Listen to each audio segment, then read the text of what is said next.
Radio धमाल FM 94 Faisalabad इंशाल्लाह अपनी सकाफत अपने कल्चर ਦੇ ਬਿਲਕੁਲ ਨਾਲ ਰਹਿੰਦਾ ਹੈ। ਉਹ ਬਿਸਮਿਲ੍ਲਾ ਕਰਾਂ। ਮੈਨੂੰ ਕਹਿੰਦੇ ਨੇ ਸਫਦਰ ਮਹਿਮੂਦ ਸ਼ਾਹ, ਤੁਸੀਂ ਸੁਣਦੇ ਪਿਓ ਪ੍ਰੋਗਰਾਮ ਚੰਨ ਮੱਖਣਾ ਤੇ ਜੀ ਕਰਦਾ ਏ ਇੰਜ ਦੀ ਕੋਈ ਝੋਕ ਵਸਾਈਏ ਚੰਨਾ।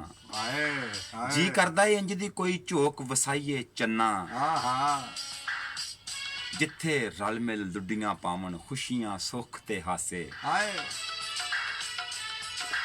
ਤੇ ਗੱਲਾਂ ਕਰੀਏ ਮੂੰਹਾਂ ਵਿੱਚੋਂ ਕਿਰਦੇ ਹੋਣ ਪਤਾਸੇ ਉਹ ਜ਼ਿੰਦਾਬਾਦ। ਤੇ ਗੀਤ ਸੁਣਾਉਂਦੇ ਬੱਦਲ ਆਵਣ ਮਾਈਏ ਗਾਉਂਦੀ ਵਾਹ। ਹਾਂ ਹਾਂ ਸੱਜਣ ਵਰਗੀ ਇੱਕ ਇੱਕ ਰੁੱਤ ਦੇ ਪੂਰੇ ਹੋਵਣ ਚਾਅ ਕੀ ਬਾਤ।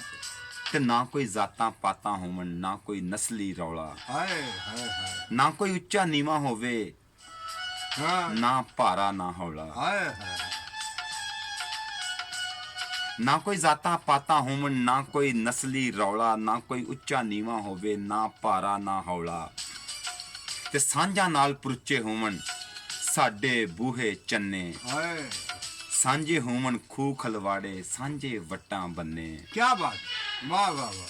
ਤੇ ਅੱਖਾਂ ਵਿੱਚ ਪੈਣ ਧਮਾਲਾਂ ਦਿਲਾਂ 'ਚ ਵੱਜਣ ਢੋਲ ਹਾਂ ਹਾਂ ਜੱਗ ਤੋਂ ਮਿੱਠੀ ਬੋਲੀ ਹੋਵੇ ਜੱਗ ਤੋਂ ਮਿੱਠੜੇ ਬੋਲ ਵਾਹ ਵਾਹ ਵਾਹ ਵਾਹ। ਤੇ ਇੰਜ ਦੇ ਗੀਤ ਸਰੀਲੇ ਗਾਈਏ ਹਾਂ ਇੰਜ ਦੇ ਗੀਤ ਸੁਰੀਲੇ ਗਾਈਏ ਵੈਰ ਦਾ ਮੁੱਕ ਜਾਏ ਨਾ ਹਾਂ ਤੇ ਧਰਤੀ ਸਭ ਦਾ ਵਿਹੜਾ ਹੋਵੇ ਧਰਤੀ ਸਭ ਦੀ ਮਾਂ। ਕੀ ਬਾਤ। ਵਾਹ ਵਾਹ ਵਾਹ। ਜੀ ਕਰਦਾ ਹੈ ਇੰਜ ਦੀ ਕੋਈ ਝੋਕ ਵਸਾਈਏ ਚੰਨਾ। ਇਹ ਬੜੇ ਖੂਬਸੂਰਤ ਅੱਖਰ ਮੇਰੇ ਤੱਕ ਪੜੇ ਹੈ ਮੇਰੇ ਇੰਤਹਾਈ मोहतरम बड़े खूबसूरत सुच्चियां जज्बियां ਦੇ ਸ਼ਾਇਰ जनाब अरशाद संधू साहब ਦਾ ਪਿਆਰ ਪੜਿਆ ਹੈ ਮੇਰੇ ਤੱਕ ਔਰ ਮੈਂ ਜ਼ਰੂਰ ਰੇਡੀਓ ਧਮਾਲ FM 94 ਨੇ ਇਨਸ਼ਾਅੱਲਾ ਚੰਗੀ ਪੋਇਟਰੀ ਨੂੰ ਹਮੇਸ਼ਾ ਹੀ ਦੋਸਤਾਂ ਤੱਕ ਆਨਰ ਕੀਤਾ ਹੈ। ਜਨਾਬ ਦੇ ਪਿਆਰ ਦਾ ਬਹੁਤ ਸ਼ੁਕਰੀਆ ਜਿਹੜੇ ਵੀਰ ਮੈਸੇਜਾਂ ਦੇ ਰਾਹੀਂ ਸਾਡਾ